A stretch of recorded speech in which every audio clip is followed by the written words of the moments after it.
ഇങ്ങനെ ഒരു നുണച്ചിക്കൊച്ചമ്മ. എന്താടാ മണ്ടൂസെ പിറുപിറുക്കുന്നത്? കാര്യം എന്താന്ന് വെച്ചാ തുറന്നു പറയടാ. വേലക്കാരനായിപ്പോയെന്ന് വെച്ച് എന്തുമാകാന്ന് വെച്ചാ മുതലാളിയെ ഫൂളാക്കുന്നത് പോലെ എന്നെ ഫൂളാക്കിയാൽ വിവരം അറിയും. എടാ കാര്യം പറയാൻ. കൊച്ചമ്മ കുറച്ചുമുമ്പ് എന്നോട് എന്താ പറഞ്ഞേ? അങ്ങേതിലെ മാധവിയമ്മ വാങ്ങിച്ച പുതിയ അലമാരയില് 4 കള്ളികളുണ്ടെന്ന്. ആ കള്ളികളെ കാണാലോ എന്ന് വിചാരിച്ച് ഞാൻ ഓടിച്ചെന്ന് അലമാര തുറന്നു നോക്കി. അതിനകത്ത് 4 കള്ളികൾ പോയിട്ട് ഒരെണ്ണം പോലും ഇല്ല. മാധവിയമ്മ എന്നെ ഓടിക്കുകയും ചെയ്തു. അല്ലെങ്കിൽ തന്നെ 4 എണ്ണത്തിന് അതിനകത്ത് ഒളിച്ചിരിക്കാൻ പറ്റുമോ? ആ പെരുന്നുണ വിശ്വസിച്ച് എന്നെ വേണം തൊയിക്കാൻ. ഇവന്റെ ഒരു കാര്യം. വെറുതെ അല്ല നിന്നെ എല്ലാരും മണ്ടൂസ് എന്ന് വിളിക്കുന്നത്. എടാ അലമാരയിൽ 4 തട്ടുകളുണ്ടെന്നാ ഞാൻ പറഞ്ഞത്. എന്നാ പിന്നെ നേരെ ചൊവ്വ അങ്ങ് പറഞ്ഞ പോരായിരുന്നു? ആ മാധവിയമ്മ എന്നെ പറ്റി എന്തായിരിക്കും വിചാരിക്കുക? ഇനിയിപ്പൊ നിന്നെ കുറിച്ച് കൂടുതൽ എന്ത് വിചാരിക്കാൻ?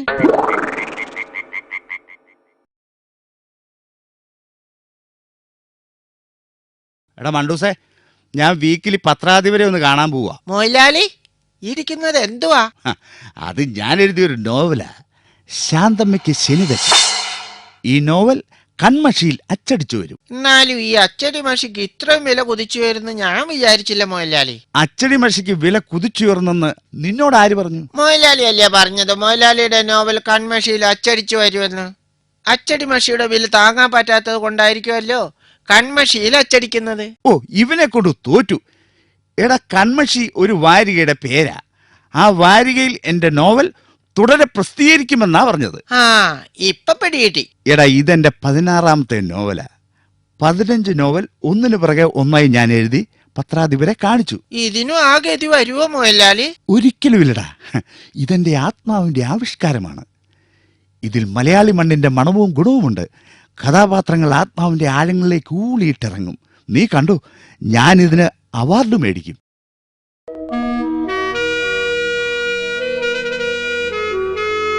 എന്തു പറ്റി മൊയിലാളി ഇങ്ങനെ വിഷമിച്ചിരിക്കുന്നത്?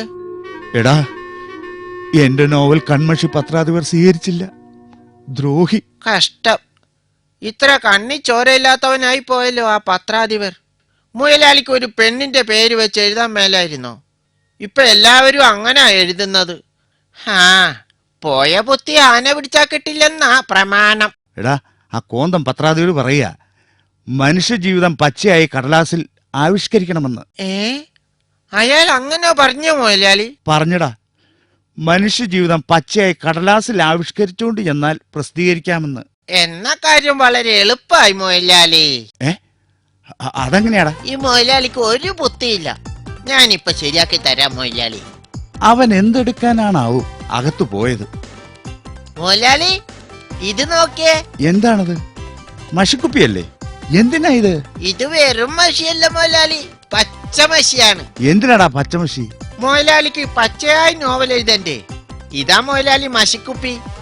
ഒറ്റ ഇരിപ്പിന് പച്ചയായി എഴുതി തീർക്കണം. എങ്ങനെ ഉണ്ട് എന്റെ ബുദ്ധി?